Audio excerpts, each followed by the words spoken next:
Hello दोस्तों, मेरा नाम अनिल नेगी है और आज हम जिस टॉपिक पे बात करेंगे उसका नाम है OEE, ओवरऑल इक्विपमेंट इफ़ेक्टिवनेस। ठीक है, तो इसमें मेनली हम जो कवर करेंगे वो कवर करेंगे OEE होता क्या है, इसके बेनिफिट्स क्या क्या हैं, और जो फैक्टर्स काम करते हैं वो कौन कौन से फैक्टर इस पे काम करते हैं। फोर्थ थिंग आता है हमारा कि इसको कैलकुलेट जो करते हैं वो किस तरीके से कैलकुलेट करते हैं, क्या फार्मूला रहता है कैलकुलेट करने का। फिफ्थ थिंग जो हमारी आती है इसमें आता है वर्ल्ड क्लास OEE। ये होता है क्या है वर्ल्ड क्लास OEE, इसके बेनिफिट्स क्या क्या होते हैं, OEE के बेनिफिट्स क्या क्या होते हैं। तो फर्स्ट ऑफ ऑल हम आते हैं कि OEE ओवरऑल इक्विपमेंट इफेक्टिवनेस होता है क्या है। देखिए, ओवरऑल इक्विपमेंट इफेक्टिवनेस वो होता है कि अगर हमें किसी भी मैन्युफैक्चरिंग कंपनी का हमें पता करना है कि यहाँ पर हम जो इनपुट दे रहे हैं और आउटपुट आ रहा है जो वो एफिशिएंट मैनर में आ रहा है कि नहीं आ रहा है, या एफिशिएंसी जो आ रही है कितनी एफिशिएंसी आ रही है, जो हम इनपुट दे रहे हैं उसका आउटपुट जो आ रहा है वो जितना हमको चाहिए उतना आ रहा है कि नहीं आ रहा है, किस लेवल तक आ रहा है। तो ये हर कंपनी का अलग अलग क्राइटेरिया, हर कंपनी में अलग अलग आता है, उसके अकॉर्डिंग इसको जो बेंचमार्क रहते हैं वो हम इसको प्रोवाइड करते हैं। तो जो ये जो हमारा OEE है ये मेनली हमारा TQM TPM में भी काम आता है, और काइजन सॉरी जो लीन मैन्युफैक्चरिंग है उसका की फैक्टर है। और जो मेनली OEE में जो फैक्टर यूज़ होते हैं, मेनली 3 फैक्टर्स यूज़ होते हैं। फर्स्ट वन आता है हमारा एबिलिटी, दूसरा आता है परफॉर्मेंस, थर्ड आता है हमारा क्वालिटी। ठीक है, तो फर्स्ट जो अवेबिलिटी की बात करते हैं, हम अवेबिलिटी की बात करेंगे तो अवेबिलिटी मतलब क्या होता है कि अगर हम कोई भी फैक्ट्री या मैन्युफैक्चरिंग यूनिट में काम कर रहे हैं तो उसमें हमारा अवेबिलिटी टाइम कितना रहता है, 8 घंटे का हमारे पास टाइम रहता है।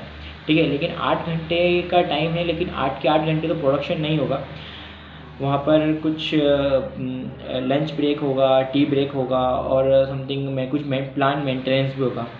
प्लांट मेंटेनेंस क्या होता है कि जो पहले से प्री प्लान रहता है कि जब भी हम मशीन स्टार्ट करेंगे तो मशीन स्टार्ट करने के पहले उस पर कुछ नॉर्म्स रहते हैं, कुछ क्राइटेरिया रहते हैं कि जब मशीन स्टार्ट करना है इसमें ऑयलिंग करना है, प्रॉपर वर्क प्लेस क्लीन करना है, और जो भी ऑयल लेवल देखना है या पैरामीटर जो भी मशीन के पैरामीटर वो चेक करना है, तो उसके भी कुछ मिनट्स रहते हैं उसमें।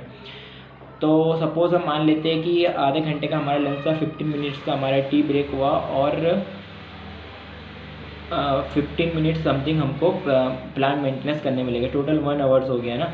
तो 8 आवर्स माइनस 1 आवर करेंगे तो अवेबिलिटी होगा हमारे पास, अवेबिलिटी ऑफ मशीन होगा, अवेबिलिटी ऑफ इक्विपमेंट भी हो सकता है, अवेबिलिटी ऑफ एनीथिंग कुछ भी हो सकता है, जो भी जितने घंटे हैं उसमें हमको अवेलेबल वो चीज़ हो रही है। तो अवेबिलिटी ऑफ मशीन हमको मैंने आपको बता दिया अवेबिलिटी ऑफ मशीन क्या होता है। सेकेंड थिंग जो मैंने बताई थी आपको वो होता हमारा परफॉर्मेंस। परफॉर्मेंस क्या होता है कि अगर हमको अवेबिलिटी ऑफ मशीन हमको 7 घंटे हमको मशीन मिल गई, ठीक है, लेकिन 7 घंटे मशीन मिली, ऐसा हो भी सकता है कि 7 के 7 घंटे मशीन चले वो।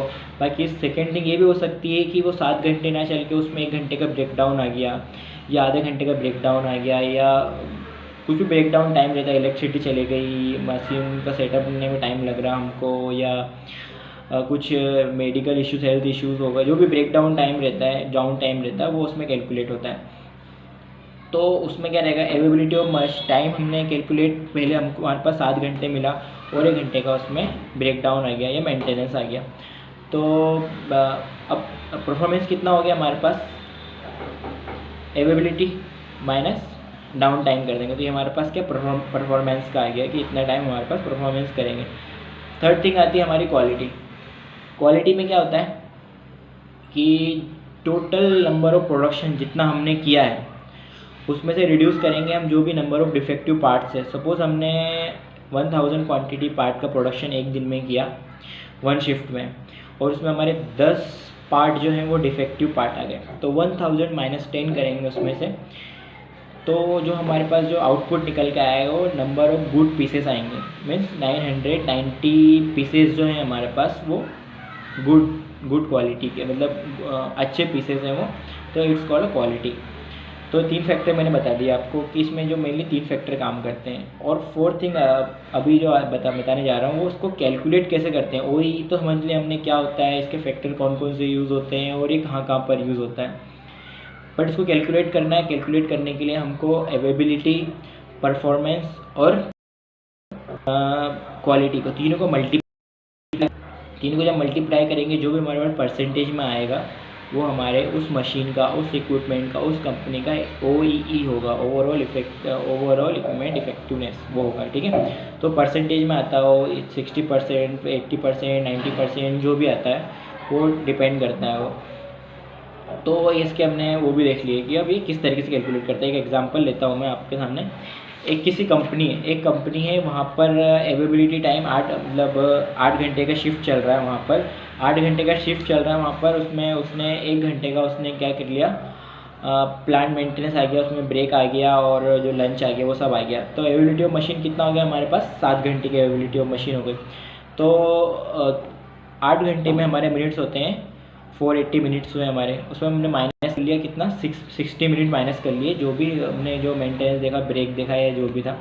तो 420 मिनट्स हमारे पास अभी अवेलेबल है। ठीक है, उसके बाद आता है हमारा जो ऑपरेटिंग टाइम है। ऑपरेटिंग टाइम में क्या होता है कि जितने टाइम हम ऑपरेट करेंगे उसको, परफॉर्मेंस जिसको बोलते हैं, उसमें आता है ऑपरेटिंग टाइम। तो प्लांट प्रोडक्शन टाइम जो रहता है, प्लांट प्रोडक्शन टाइम जो हमने प्लान किया 420 मिनट्स माइनस डाउन टाइम।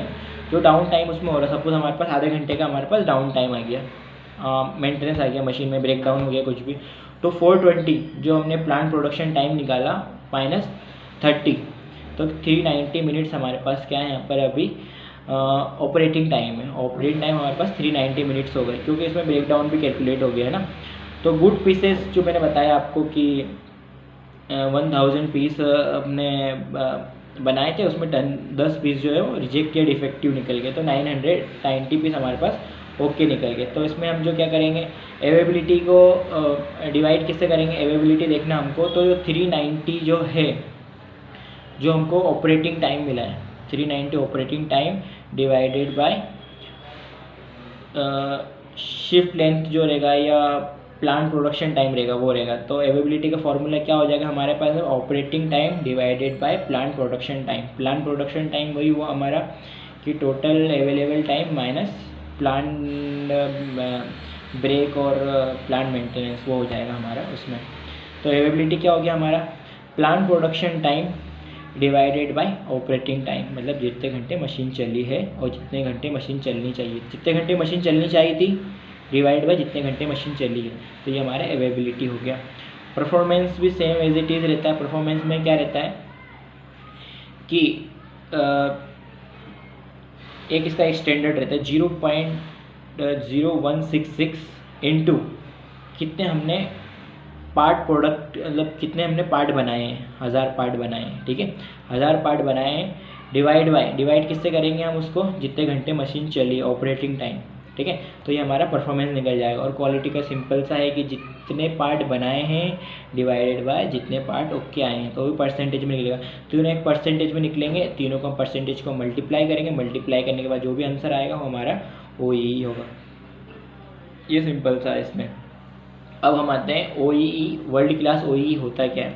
ठीक है दोस्तों, अगर हम किसी भी कंपनी को हमको सर्टिफाइड करना है तो उसमें कोई एक बेंचमार्क देना पड़ता है कि ये इसने सर्टिफाइड किया है, या ये क्राइटेरिया सर्टिफाइड करने का, या ये कंपनी अगर वर्ल्ड क्लास OEE है तो इसका OEE परसेंट कितना होना चाहिए। तो वही एक बेंचमार्क डिसाइड करती है ये वर्ल्ड क्लास OEE।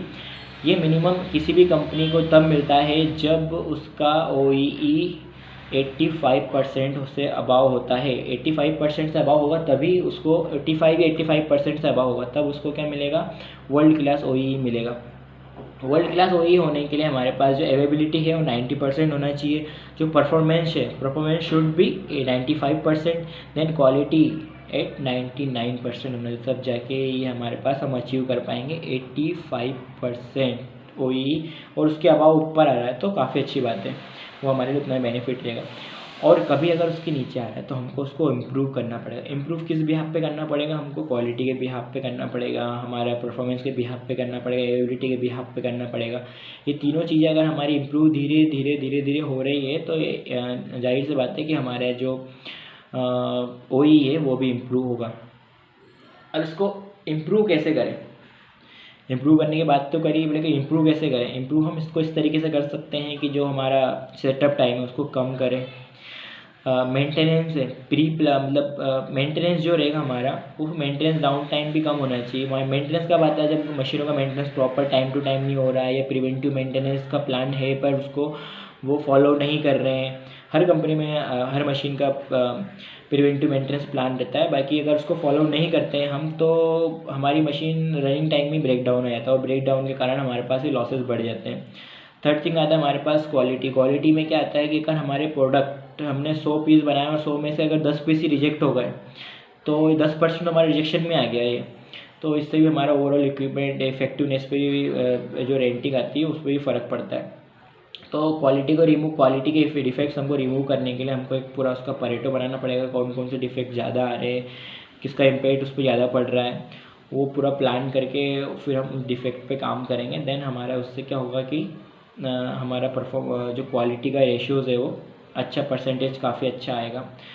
और भी हम उसके बाद फिर ग्राफिकली रिप्रेजेंट कर सकते हैं। अगर कोई मशीन है, उस मशीन का OEE बना रहे हैं या निकाल रहे हैं, तो उस मशीन को उसका पूरा चार्ट डिस्प्ले होना चाहिए और उसका ग्राफ डिस्प्ले होना चाहिए। क्योंकि अगर हम कोई भी चीज़ अगर कर रहे हैं, तो कोई भी अगर ऑपरेशंस कर रहे हैं या कोई भी चीज़ हमको अचीव करनी है, तो उसका हमारे पास एक प्लान होना चाहिए। पहले प्लान होना चाहिए कि हमें हमारी अभी OEE है, अभी जो ओवरऑल इक्विपमेंट इफेक्टिवनेस है